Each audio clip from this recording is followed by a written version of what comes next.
Hello, the carnival might be over, but it's lay back with Betfair time once again. We're joined by Andrew Hawkins. This time virtually. He's gone back to Sydney as I welcome him in. How are you, Hawk? Oh, good to be with you. It's different virtually, but it's still good to be able to have a chat. Amazing what technology can do these days. Hey, I can't see your shoes, so I can't put them in the lay bin this week, mate. But great to have you here. What do you make of the Cranbourne meeting? Obviously, it's a bit different to Zipping Classic Day, the shift to the carnival, mate. well, I was going to say I actually don't have any shoes today for you to be able to have a go at. So enjoying being from home. But yeah, look, it is different. We saw it last year. We saw it in play. Obviously, having the Sandown, the Zipping Classic meeting moved to the end of the month. Which I think is the right move from the Melbourne Racing Club to try and allow more horses to potentially head that way. I know last year they sort of ended up with a mixed bag, but I think it will probably work out for the best for them this year. But we'll see how that plays out. I think this Cranbourne Cup has actually turned out to be quite a nice little race, and it's quite a good little card, a really good little betting card.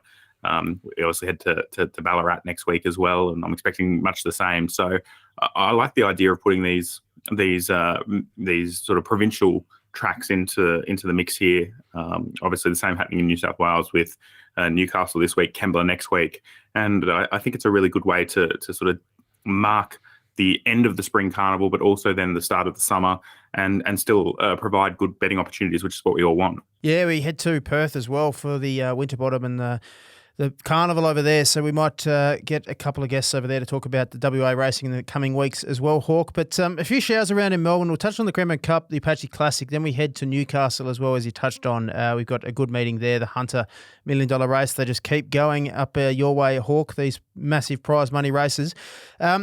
10 mils Thursday predicted, potentially max on Thursday in Melbourne. Some showers around on Friday, and then 1 to 8 mil on Saturday as well, some potential storms. So we could be on a good, we could be on a heavy. We just don't know at the moment. What are you doing the form for at Cranbourne on Saturday? Well, look, I'm thinking that it's going to be probably in the soft range, just knowing that if that rain does come, especially today, Thursday, and then into Friday, and knowing that the likelihood of rain during the meeting as well, I just think we're going to probably be on a soft track. But if they can keep it up to a good track, I mean, it is a good 3. They haven't had to water it yet. And so we'll just see how it plays out. But I'm predicting that it'll probably end up being in the soft range. Fair enough. Let's start with the lay-bin as we usually do, Hawk. And you've obviously survived the carnival. You're grumpy now. Are you caught up on sleep? How are you feeling? Oh, look, I was grumpy earlier in the week, and I was sick as a dog as well. You might be hearing in my voice that it was I was got the better of you. It got the better of me. It's a staying test. If I was a Melbourne Cup contender, I would have been found out at the 600 metres. I would have been like serpentine going backwards at the 600 metres. But look, it's a long week, and it's a long few weeks leading into it. But yeah, you wouldn't change it for anything. And now that we're over that, bring on next year already. Spring 1, Hawkins 0. Laban, you got anything for us this week? Oh, look, I'm going to put one thing in. I'm going to put the mainstream media in there. And I'm talking about the media that will only focus on racing one day of the year, that being Melbourne Cup Day. There was an incredible screenshot doing the rounds of Channel 7 having done a recap of the Melbourne Cup. And they'd used a tweet from Damien Ratcliffe, the Age's chief racing reporter, mentioning that interpretation hadn't finished the Melbourne Cup and it had been due to a wind issue. Now, anyone who knows anything about racing, anything who knows anything about animals would know that a wind issue probably means something to do with the throat or with breathing, or they'd be able to figure out that it's something regarding the horse Not the itself. Not the weather. And Channel 7's put out that it was due to the strong winds at Flemington that he was pulled up. So I thought as soon as I saw that was Laban worthy. Get in the sea, whatever you want to say. And look, we won't hear from them again for another 360 odd days until next year's Melbourne Cup, I'm sure. Very good. That little dog barking in the background, mate.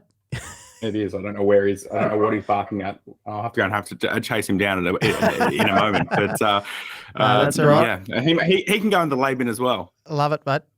I've got a couple. Hay fever's been awful this week. It's been strong winds, dry. That's hay fever's in the Laban. What do you make of chips under a Palmer? If you're order a Palmer or a Palmy, depending on where you're from, chips underneath a Palmer, that's a lay operation for me, mate. Oh, I think on the side, if it's under, just it becomes soggy. You don't want the sogginess. 100%. Definite lay bin for me. All right, let's move on to the Cranbourne Cup. Let's get the serious stuff. Race 7, listed race 1,600 metres, Hawk. Looks a bit of speed in the race. You've got no effort, no surrender. The two no's probably rolling along. You've got a bit of speed out wide. Sosi Bond, course on Mav Lightsaber, all draw wide as well. So there could be a high-pressure race in the Cranbourne Cup.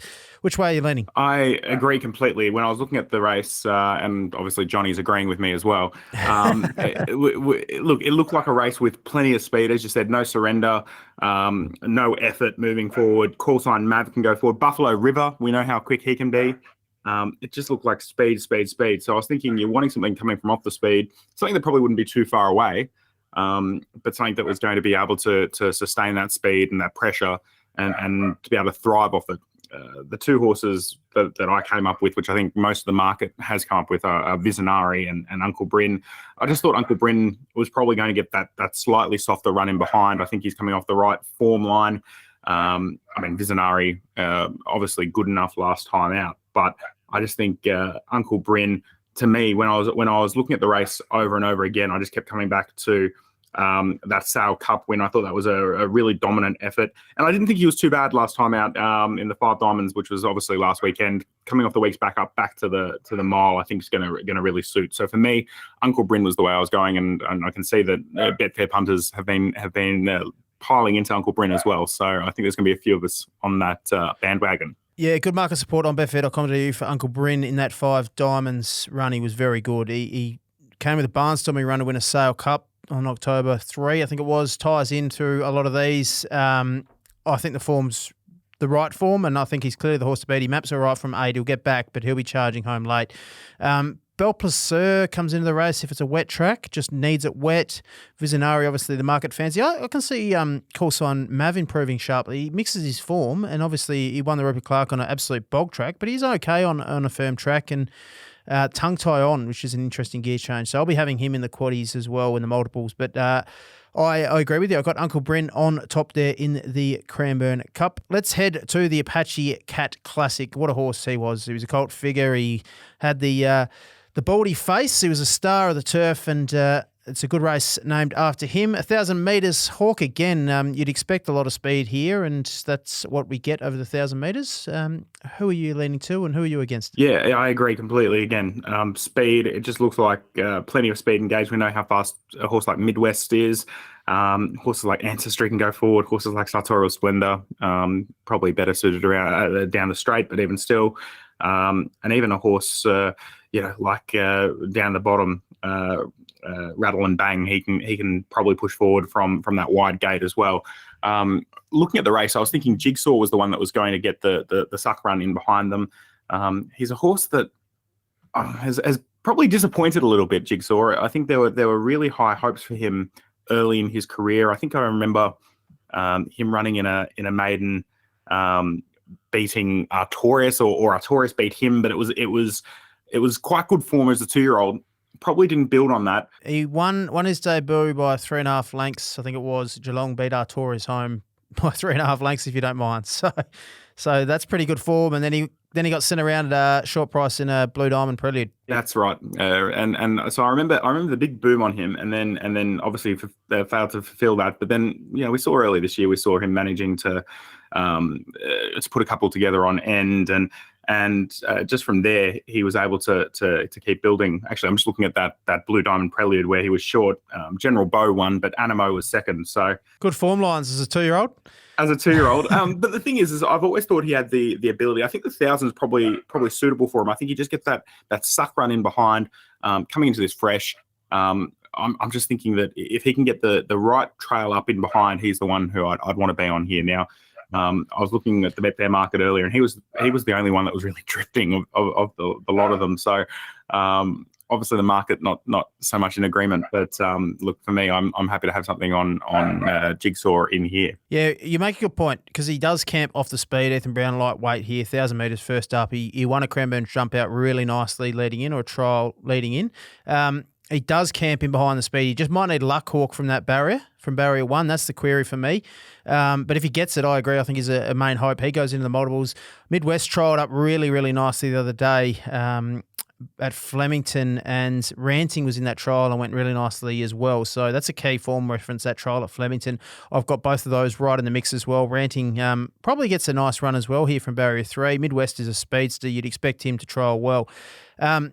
And the other one is Scissor Step ties in as well through Midwest. So I think one of those 4 will win. That's the way I've played the race. I've got Midwest on top. I think Jigsaw, if he gets that luck, he's a definite winning chance as well. So that's the way I've read the race. Hawk, anything else from Cranbourne catch your eye or anything? You've got the form in the Port Phillip race, the 2,500 metre race 3 on the program, Port Phillip. Yeah, looking forward to seeing what Port Phillip can do. Obviously has to carry the 60 kilos, but so good last time out. Just going down to high motion. We saw what high motion's done since. And from memory, this race last year, I think it was it Mancayan won this race last year? And we saw what he came back and did during the winter. Probably didn't go on with it in the early spring, but still, you'd hope that Port Phillip can run well here for Julius Sandu and potentially stamp himself as a horse that could be worth following this time next year. So, no, looking forward to seeing what Port Phillip can do. But otherwise, I think it's definitely a race worth a card worth digging into further. Interesting to see what Skiffios does back to the 2,000 metres as well in the Cranbourne Classic. It's going to be an interesting little card. All right, that is the Cranbourne meeting. Let's head to Newcastle here. We'll cross the border to your hood, Hawk. Now, race 7, 8 and 9 we'll touch on. The Group 3 Spring Stakes, 1,600 metres, is race 7 on the program. Looks like save a day for me. Might go around favourite here at betfair.com.au. It's an interesting race. It's a tough race for me. We've got Waller with 4 in the market, and they're all under $10, Hawk. You've got Basque, Robusto, who James McDonald rides from a wide barrier. You've got Redina from a wide barrier as well, Bowman on, and what else? We got Kazalak off a win with Brenton of Duller on an inside barrier. I found it very hard because I don't know how to dissect the Waller runners, and that made it really tricky for me to dive into this race. I'll be fascinated to see which he might scratch 1 or 2 from those wide barriers. He might, the market might come for 1 or 2 of them as well. So keep an eye on the market at betfair.com.au there, Hawk. But any opinion in the Spring Stakes? Oh, look, this race used to be run early in the spring. It used to be at on Newcastle Cup Day. They moved it to late spring once they moved the Hunter here, and it's one of these races that I find doesn't really sit well in the calendar now either. No, it doesn't. And the thing is, so it used to be, it used to be a really good guide to the Spring Champion. Now it's just it's sort of a nothing race. I mean, last year you saw Festival Dancer win the race, went on to a Sandown Guineas. But yeah, it is sort of an odd spot in the calendar. I mean, Basquiat probably has the right form lines from earlier in the spring. That third to Golden Mile in the Ming Dynasty reads well, carrying more weight than Golden Mile as well. But has only been just fair. Was disappointing in the Golden Rose. Probably not so suited on wet tracks after that. Look, it's a race that I'd probably be steering clear of. I think you're right to look at the market. If you are going to have a bet, I'd be looking at something out in the market, potentially something like a Marilia, who's right out in the market for Tracy Bartley, just because I know what Tracy Bartley can do with horses like this. We saw him do it with Kiss Some last year. But again, it's just a race that to me lacks real appeal as a betting affair. Yeah, I think the tip there is to watch Betfair live on the Betfair market as well. See which runners the market comes to, and I think they'll be running well, especially those Waller those Waller 4s. That comes back as well to what we were talking about last week with market intelligence and using the market as a guide. I think this is a race where more so than many others, the market will be the ultimate guide, and I think that's one where you probably want to be following the market and betting accordingly. I agree with you, mate. All right, let's get to the $1 million, the Hunter 1,300 metres. This is a race I will be betting into. I'm pretty keen on a couple here, but I'll let you go first here, mate. Yeah, so it is one of these races where there looks to be some great betting opportunities. As opposed to the Spring Stakes, this is a race where you've got a lot of exposed form, a lot of different form lines, and it just looks a race that's prime for betting. Really keen to have a bet on Bandersnatch here. Bandersnatch coming with some good form this preparation. We saw him 3 starts back behind I Wish I Win. and Ayrton may not have gone on with it, but I Wish I Win, obviously winning the Golden Eagle. That was in the Testarossa, only beaten a length and a head or so, and was carrying 2.5 kilos more. Was only beaten narrowly by Agon. Then in the Moonga Stakes at Caulfield, Agon loomed up like he was going to win the Champions Mile, finished 4th, but you look at that form and you go, okay, that's pretty decent form. Agon at set weights around Alligator Blood, 2 of Lou. And then Bandersnatch caught deep under 61 kilos in the big dance. Still not convinced about him at a mile either, so happy to forgive there. I just think he comes into this race with so many favours. He's going to get the right run from barrier 5, probably midfield, either down the rail or one off. I just look at this and I just go, this looks like a perfect setup for him. And so for me, that's just a bet I'll be having a big bet on with Bandersnatch. But there are a few others that I could entertain as well. But most of them have been found by the market, the likes of Villana, for instance, in the Congo, obviously. But no, for me, Bandersnatch, at the price that he is at the moment, I think he's nudging $20 at the moment on betfair.com.au, and that's a bet for me, for sure. Yeah, I think we get better than that on the fair as well, Hawk. So good case made for Bandersnatch there at a massive price, barrier 5. Little Tommy 2 play for me. Apache Chase and 11-11. Now, Apache Chase has been close by against some of the best sprinters in the land in recent runs. I think he gets back on a firm track. He's won 9 from 20, if you don't mind. Superb winning strike rate on a firm track, which it will be. I think that's the key to him. He draws 13. We saw the Kingsford Smith Cup, the Group 1 in the winter at Eagle Farm on a good track. He beat Palele in 11-11. I think that's the right form line. So we don't have to look too far back into his form line to see what he can do on a good track. He wasn't beaten far. Well, he was okay in a Stradbroke, but that Kingsford Smith, the Group 1, this track, or this distance on a firm track, I think is a great lead up for this. And that ties in 11-11, who comes through a Manicato, Hawk, and I think that form's okay. I had excuses there. It was a dead set leaders track, and Bella Nipotina walloped him, had the right run.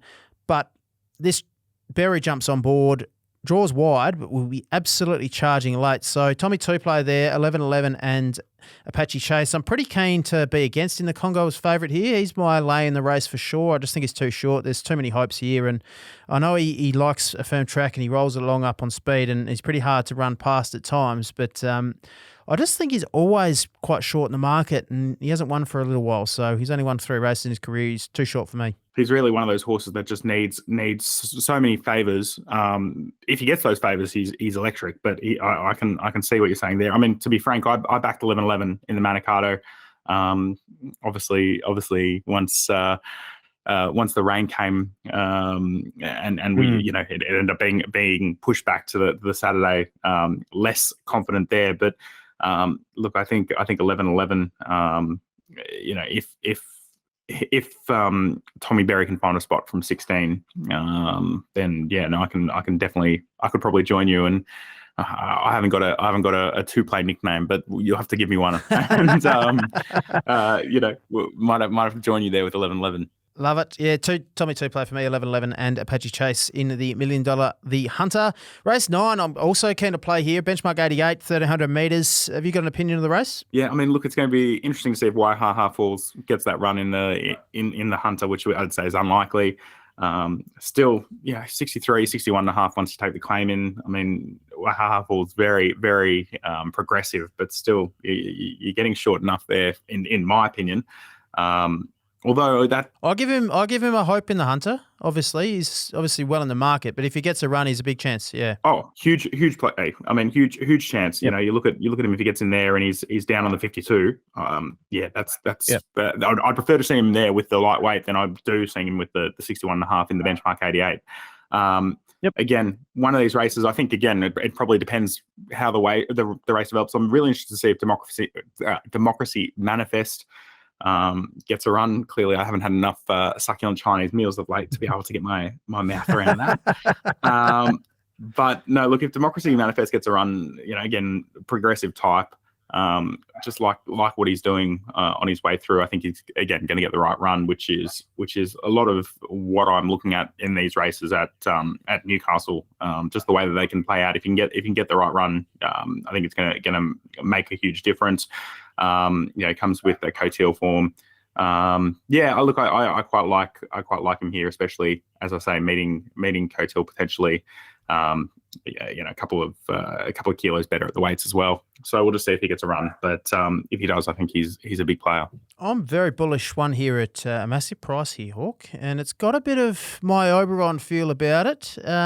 In Super Strike over from New Zealand. He hasn't been seen for 663 days, but he's had 2 short course trials leading in. They've both been enormous. He's won 5 from 9, this horse. He's yet to miss a top 3 finish. He's got some form around some great horses. Sacred Elixir he beat when we last saw him at the start of last year. I think he's a really good horse. I think he's trialling the house down. I think this is a real target for the stable. And obviously Jason jumps on board or stays on board from those 2 trials. He's just a bet at that price. He's $50 or something on Betfair at the moment. Each way all day for me, something to win, triple the place, Super Strike, pretty bullish at a huge price. I concede Wahaha Falls is a major player. Just I'd probably prefer Wahaha Falls drawn wider with that big weight as well. If he suffers interference, he'll have to pick up and need breaks at the right time. So I just think worth a throw at the stumps. Super Strike here, number 6 at a huge price, Hawk. Yeah, no, look, I can understand that, and you mentioned some of the form around him. It really does read well. Obviously, Sacred Elixir, probably not the Sacred Elixir of the Group 1 winning form that we saw him as a 2-year-old, but it was still he'd still found form at that point. And you look back to horses like Show of Roses back when he was racing in restricted company. Show of Roses was a stakes winner as well. So there's definitely good form there. And look, I mean, he knows how to perform well. Hasn't missed a place in any of his 9 starts. 5-time winner, like what you have to see. And as you say, if he's trialled well, I'll take the tip from you any day if they've trialled up well. So that's my best bet of the program. Race 9, number 6, Super Strike. I just have to have a bet. I've got him rated much shorter than he is. You don't have to be a star to be winning over here across the border, and he's a very nice horse, Super Strike. So he is a bet for me at the $51. I like a couple at Canterbury as well, Hawk, Friday night. We may as well mention race 1, number 2, Sorgente. Waller trained with Nash on. Bit of a layoff, but lovely trial at Rose Hill leading in. Keep an eye on that. Race 1, number 2. And race 7, number 8, Immortal. Drawn wide, but tried up really nicely on 2 occasions. Fantastic record from 3 starts, and I think any luck from that wide barrier going to be hard to beat. Race 7, number 8, Immortal.